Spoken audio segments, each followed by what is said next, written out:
안녕하세요. 7월 20일 큐티 가이드 시작하겠습니다. 1번입니다. 사울 곁에 선 신하들은 어느 지파 출신입니까? 7절 읽겠습니다. 사울이 곁에 선 신하들에게 이르되 너희 베냐민 사람들아 들으라. 베냐민 지파죠. 그런데 누가 베냐민 지파의 대표적인 인물일까요? 예, 맞습니다. 바로 지금 이 이야기를 하고 있는, 이 말을 하고 있는 사울이에요. 지금 사울은 자신의 지파 사람들과 함께 다윗을 잡으러 나온 겁니다. 그런데 왜 자신의 지파 사람들을 데리고 나왔을까요? 혹시 다른 11지파의 사람들을 믿지 못해서는 아닐까요? 아마도 아들 욥자 믿지 못한 이 상황 가운데 우리 지파가 아니라, 우리 집안이 아니라 다른 지파 사람들은 더더욱 믿지 못했을 겁니다. 왕이 백성들을 믿지 못하는 이 상황, 아마 백성들도 왕을 신뢰하지 못했을 겁니다. 2번입니다. 사울은 자신의 신하들에게 무엇을 책망합니까? 8절 읽겠습니다. 너희가 다 공모하여 나를 대적하며 내 아들이 이세 아들과 맹약하였으되 내게 고발하는 자가 하나도 없고 나를 위하여 슬퍼하거나 내 아들이 내 신하를 선동하여 오늘이라도 매복하였다가 나를 치료하는 것을 내게 알리는 자가 하나도 없도다. 요약하자면 이런 겁니다.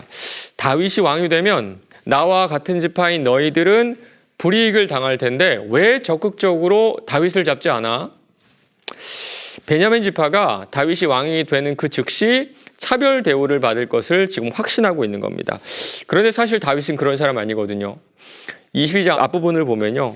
다윗은 민족을 뛰어넘어서, 지파를 뛰어넘어서 환난을 당한 자, 또 빚진 자, 마음이 원통한 자 모두를 다 품는 사람임을 볼 수가 있습니다. 그러나 지금 사울은 오직 자신의 왕권을 지키기 위해서 혈연과 지연을 통해 지파 간의 갈등을 일으키는 모습을 볼 수가 있어요. 3번입니다.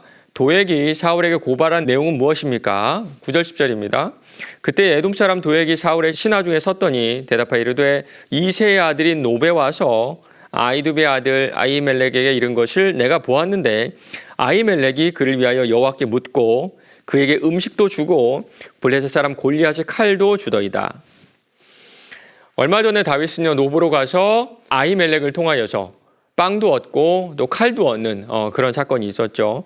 그런데 마침 이 모든 상황을 에돔 사람 도액이 지켜보고 있었다라는 기록이 있습니다. 도액은요, 사울이 믿을 사람 없다, 지파도 못 믿겠다, 사울 자식도 못 믿겠다 하는 이 순간을 기회로 삼고 자신이 본 것을 이야기하기 시작합니다. 그런데 한 가지 이야기를 좀 더하는 모습을 볼 수가 있어요.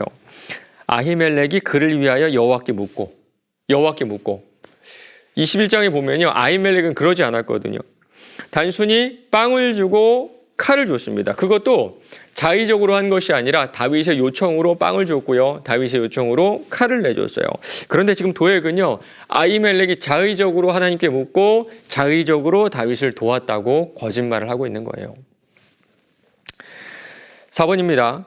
사울은 자신의 신하와 아들에게조차 근거 없는 비난을 하는 까닭은 무엇인지 묵상해 봅시다. 날마다 주께 오른쪽 하단에 보면 오늘의 말씀이 있는데 이렇게 써 있네요. 사울은 다윗을 시기하며 열등감과 의심과 두려움과 과대망상에 젖어 있었습니다. 지금 왕은 사울입니다. 이스라엘에 있는 그 어떤 사람도 지금 이 사실을 부정하지 않아요.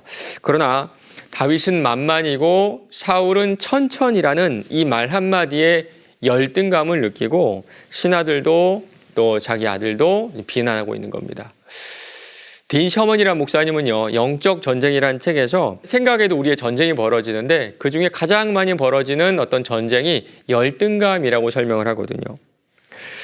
우리를 내 모습 그대로 사랑하시는 하나님을 믿지 못하고 그 은혜를 누리지 못하고 다른 사람과 비교해서 열등감에 빠져든다는 그런 내용인데요. 지금 사울도 점점 그 늪으로 빠져들어가는 모습을 볼 수가 있습니다. 마지막 5번입니다. 나에게는 사울과 같은 마음이 올라오고 있지는 않습니까? 이것은 하나님께서 주시는 마음이 아닙니다. 성령께서 주시는 평강의 마음을 갖기 위해 기도합시다. 우리는 모두 다 다릅니다. 전 세계 70억 명 인구가요, 얼굴도 다 다르고 그 성품도 성향도 모두 다 다릅니다. 우리가 모두가 같은 방향으로 뛰면요. 1등, 2등, 3등 이렇게 순위가 정해지지만 모두가 각자의 방향으로 뛰면 모두가 1등을 할 수 있다는 그런 말이 있어요.